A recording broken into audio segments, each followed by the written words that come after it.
Hello and welcome to a Coder Journey. This is another video in this playlist where we are exploring GitHub Copilot in VS Code.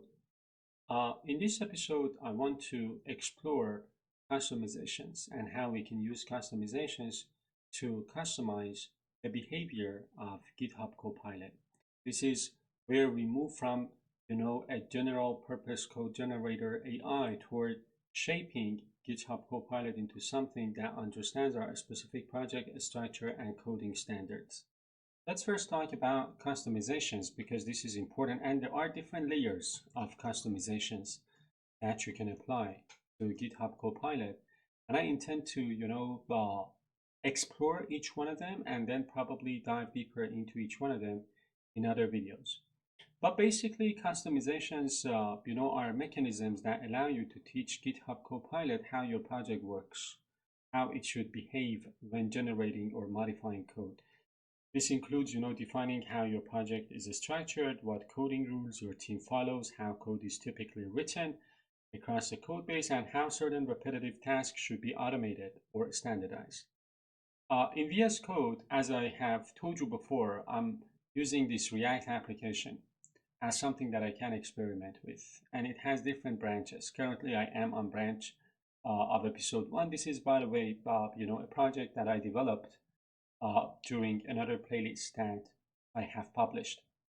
So now we want to see how we can, add customizations to GitHub Copilot when we are working on this, on this project. And there are, as I told you, different levels of customizations that you can apply. For example, you can have project-wide coding standards. So when you are, customizing the overall behavior of GitHub Copilot when it comes to your whole code base, this is the foundation layer, right? So it defines the baseline rules that apply across your entire project, regardless of file type, folder, or feature area. The purpose of this first layer, and I'm going to show you how to add that, by the way, is to ensure that every piece of AI-generated code follows a consistent, set of expectations, no matter where it is used. And at its core, VS Code creates and uses a file called Copilot instructions, Copilot-instructions.md. So it's a markdown file, and it is located in a folder called GitHub. So the instructions will live there. This file kind of acts as the central rule, definition for your project. It kind of tells GitHub Copilot how your code base is structured, how code should be written, and what architectural or stylistic patterns it should consistently follow. And this is the, by the way, GitHub folder that I told you about. I do not have any files in there. Now, to generate these Copilot instructions, that high-level, code-based customization file, there are different techniques. One of them is to open the chat window, as you can see here, and then there is this command that you can run called init. So look init. This is the command. This triggers GitHub Copilot to analyze your project and begin building a baseline, set of instructions. So what will happen basically is that GitHub Copilot is going to scan your entire project structure, and it's going to attempt to, infer key architectural patterns. And it typically kind of generates, rules around architecture, design, coding style, conventions, and general best practices based on the existing code base. Now I'm going to submit this and see what happens. So this is the output of the prompt that I submitted. It created two files. One of them is called agents.md. It's a markdown file. I'm going to talk about that in a separate video. And then there's this other file that I already mentioned, Copilot instructions MD. Now if I go to my source control, you can see the file there or inside of the GitHub folder. I'm going to keep this. So the GitHub, the Copilot instructions file, as I told you, is, a markdown file describing the overall architecture and characteristics of your application. You can go through that, of course, and you can customize these. So after this initial generation by GitHub Copilot, you can extend and refine the rules to better match your project requirements. For example, I mean, in our application, we can define import rules, such as always using named imports instead of default imports. We can, group imports in a structured order, such as external libraries first, followed by internal modules. So the sky's is the limit, right? You can customize this as you want. Now that we've got these Copilot instructions, so this, overall uh, like application-wide global rules, the next step is to refine behavior for specific parts of your project using file-specific instructions. So these are used when different areas of your application require different rules, such as when front-end and back-end systems follow separate, conventions, or when certain folders enforce unique architectural patterns. File-specific instructions are particularly useful in scenarios where different parts of the code base require different behavior. So for example, your front-end React components might follow one set of rules, while your back-end ASP.NET Core APIs follow a completely different set. Similarly, certain folders might enforce specialized conventions that do not apply globally.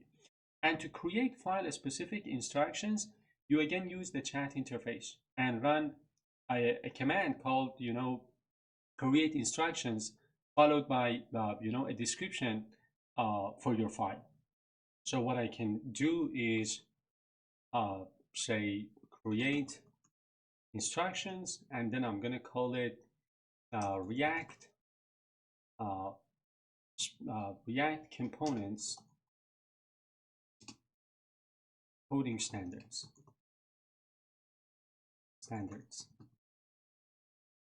So what will happen once you trigger this command is that GitHub Copilot may probably ask some clarifying questions to better understand your desired structure as well. It might even ask how components should be organized, which patterns you prefer for React development. So all sorts of, clarifying questions. So this step ensures that, the resulting instruction file is aligned with your intended architecture rather than, relying solely on generic assumptions. So now let's take a look to see whether we've got the React component instructions, and we can get to React component instructions here. I'm going to keep that and take a look. Again, as I told you, you can customize this if you want. And this kind of, specifies the rules that you want to apply to your React components. I would say the real advantage of this approach is that it allows different parts of your application to behave differently while still, remaining consistent within their own context. For example, as I told you, your React UI layer can follow one set of rules, your backend services can follow a completely different set of rules, and your utility functions can follow yet another set of conventions. This separation creates a more realistic and maintainable architecture where each layer behaves according to its own responsibilities. Now, after customizing specific parts of your application, there is this other concept that I want to talk about, but I'm going to dive deeper into this concept in another video as well. Reusable prompt files. Reusable prompt files take this idea that we have just explored one step further by allowing you to store commands as predefined workflows. So, instead of repeatedly typing line instructions for common tasks, you can create reusable prompts for actions such as scaffolding components, generating tests, building tables, creating API endpoints, and so on. And to create a reusable prompt file, all you need to do is to use this command, so create prompt, as you can see. And then you can, describe what you want. For example, I'm going to say scaffold a new React component with tests. And then I'm going to submit this command. And I mean, after doing what it wants to do, you will receive a reusable command that can be invoked directly in chat. And I'm going to show you how you can invoke that command. This command becomes like part of your development workflow and can be executed whenever you want it. So now let's take a look at the file. I'm going to go to my files, and then in prompts folder, it says scaffold React component. I'm going to keep it and take a look. We've got all sorts of, details. I'm going to dive deeper into each one of these in future episodes. So now I can, go ahead and invoke this. And this is the beauty of creating separate prompt files. So what I can do is say scaffold React components, and then I can, change this first part if I want. I'm going to talk about this, by the way. Front matter section, it is called front matter. I'm going to dive deeper into these in, future episodes. I can pass in input parameters like the name of the component that I want, and so on. And that becomes, as I said, a part of your development workflow. This approach, this reusable prompt files, I guess the main advantage of this is that it eliminates repetitive instruction writing. So instead of writing the same prompts every time you need a similar feature, you rely on reusable commands that consistently produce a structured and predictable output aligned with your project standards. So 3 levels of customizations were explored in this video. We kind of talked about the high level customization, and then we talked about folder level customizations, and then we also talked about reusable prompts. There is also this other file here called agents that got created.